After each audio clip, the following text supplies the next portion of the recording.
दोस्तों नमस्कार। सुहाग रात से ही हाथ में चाकू लेकर सोती रही दुल्हन पति डर के साए में। प्रयागराज की ये खबर सुनकर आप हैरान हो जाएंगे कि आखिरकार कैसे पत्नी कह रही है कि छूना मत, अगर छुआ तो 35 टुकड़े कर दूंगी। अब आप एक सोचिए, एक पति के लिए कितना खतरनाक मामला हो सकता है।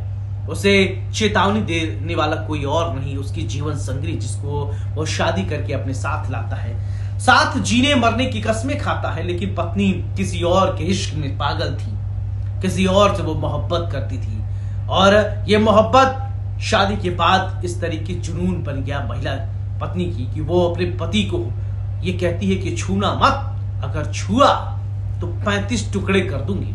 चलिए ये पूरी कहानी क्या है मैं आपको इस खबर को बताता हूं। दरअसल ये मामला है, कप्तान नाम है युवक का, 10 से 20 लड़कों से बर्बाद होगी, ये भी कहानी है प्रयागराज के कप्तान और सितारा की। दोनों की शादी परिवार वालों की रजामंदी से हुई। शादी के लिए लड़की से भी सहमति मांगी गई तो उसने भी हाँ कह दिया, समझौता की कोशिश, और अब इसके बाद वो भाग गई है।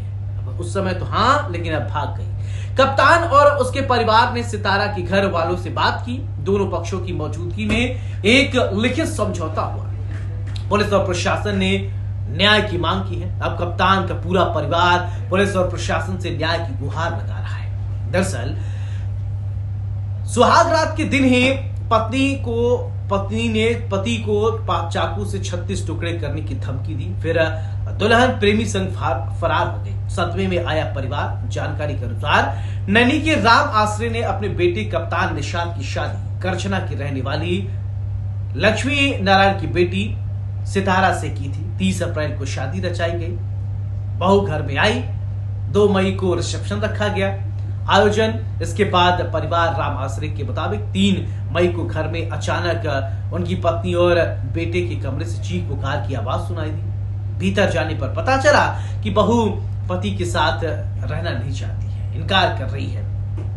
उसने कहा कि मैं अमन से प्यार करती हूँ, उसी के साथ रहूंगी, वहीं मेरे साथ सुहाग रात मना सकता है। परिवार ने समझाने बुझाने की खूब कोशिश की।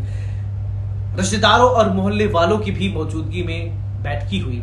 सितारा को समझाने की कोशिश की गई, वह अपने बॉयफ्रेंड को भूलकर ससुराल में बहू बनकर रहेगी, लेकिन सच्चाई कुछ और ही थी। दोस्तों, पति कप्तान निषाद ने बताया है कि शादी की पहली रात से ही सितारा ने चाकू की नोक पर धमकी दी, अगर मुझे टच किया, मुझे छुआ तो 35 टुकड़े कर दूंगी, मैं किसी और की अमानत हूं। यह सिलसिला 3 रातों तक यूं ही चलता रहा। डरा सहमा पति करता भी क्या, शर्मिंदगी से वह किसी और को ये बातें बता भी नहीं सकता था। मामला थाने तक पहुंच गया, लेकिन परिवार की मंशा थी कि इज्जत घर की 4 दीवारी भी बनी रहे।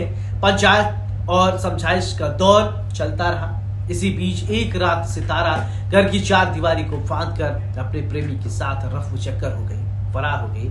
अब 1 महीने कप्तान और उसके परिवार थाने के चक्कर 1 महीने से काट रहा है। इस पूरे प्रकरण की सच्चाई पूरे इलाके में सनसनी फैला हुआ है। पूरे इलाके में लोग तरह तरह की बातें कर रहे हैं कि आखिरकार बहू भाग गई। अब ऐसे में सवाल उठता है कि पहले तो युवती ने पारिवारिक रजामंदी से शादी करने के लिए तैयार हो जाती है, वो आती है बहू बन के। पति ने तमाम तरीके के ख्याल अपने जहन में पाला हुआ था कि मेरी पत्नी मेरे साथ रहेगी, और जैसा कि अमूमन लोग चाहते हैं, लेकिन इसका सब कुछ उल्टा निकल रहा है।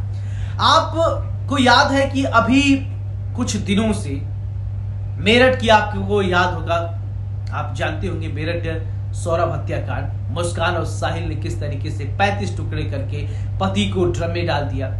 फिर इसके बाद मध्य प्रदेश की कहानी आपको अभी चर्चा में ही है। राजा रघुवंशी और सोनम रघुवंशी अभी पुलिस जांच कर रही है। अब प्रयागराज में इस तरीके के भी पति की हत्या नहीं की गई है दोस्तों, साफ कर दूं आपको, लेकिन पति को धमकी दिया गया है। ऐसे में सवाल ये उठ रहा है कि हमारा सामाजिक ताना बाना, सामाजिक रिश्ता किस तरफ बढ़ रहा है। बहरहाल अब देखना ये होगा कि यहाँ पर प्रयागराज पुलिस अब क्या कुछ करती है। बहरहाल पत्नी तो अपने आशिक, अपने प्रेमी के साथ फरार हो गई है। अब देखने वाली बात यह होगी कि इस पूरे प्रकरण को लेकर क्या कुछ निकल कर सामने आएगा। अब आप क्या कहेंगे कमेंट करके हमें जरूर बताइएगा। और वीडियो अगर आपको अच्छी लगी हो, इंफॉर्मेशन आपको सही लगी हो, तो आप हमें कमेंट भी कर सकते हैं। आपका पर्सनल जो राय है, ओपिनियन है, वो भी आप हमें बता सकते हैं। नमस्कार।